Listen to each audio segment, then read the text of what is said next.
had nothing to do with it.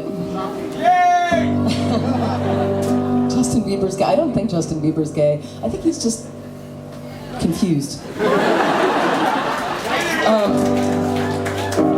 Wouldn't you be? I think any of us would have a very difficult time in the day of the life of Justin Bieber.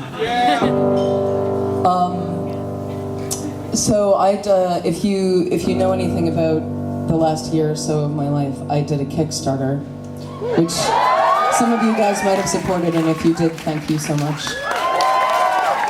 Part of the Kickstarter was I sold a bunch of house parties, which is I would come anywhere in the world and I would play in your house, and for $5,000, and most people just like started Facebook groups and collected money from a bunch of people, and it meant that I could come do shows in places where I would never think to. So I went to like Calgary, Canada, which is fucking in the middle of nowhere in Canada. And I'm gonna go to South Africa, and the middle of nowhere, Germany, and all these weird little places. And also I sold one in Tel Aviv.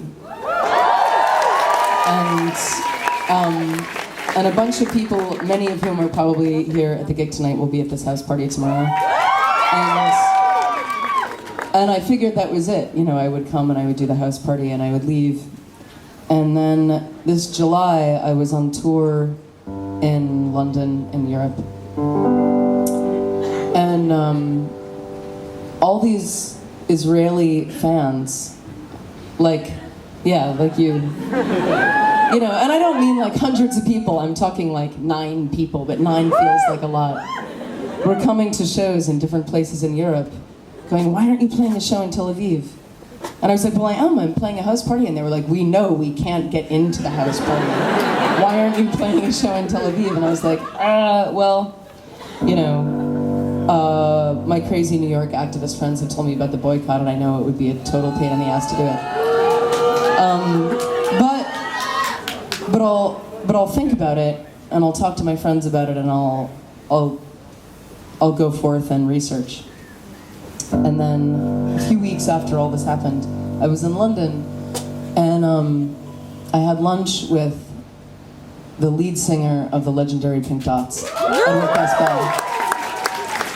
And I mentioned this in passing. I was like, oh, Israel. And he said, oh, we just played a gig in Tel Aviv, and we're going back to play another gig.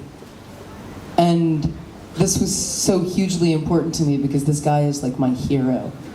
Not just as a songwriter, but as a human being. And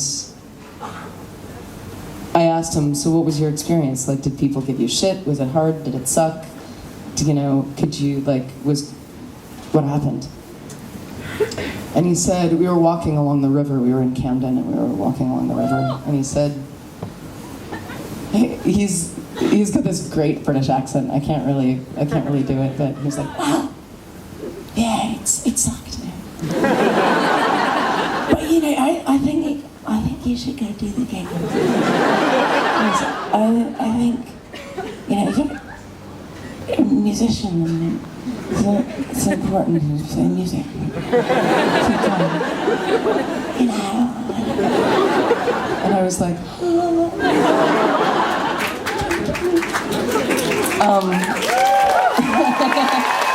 but honestly, if I hadn't had that one conversation, none of the political people would have mattered to me. I didn't really,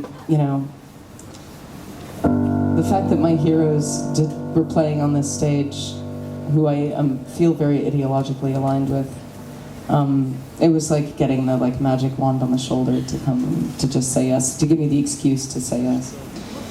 So I did, and then I got a ration of shit on the internet from all of the people who thought that I shouldn't come play.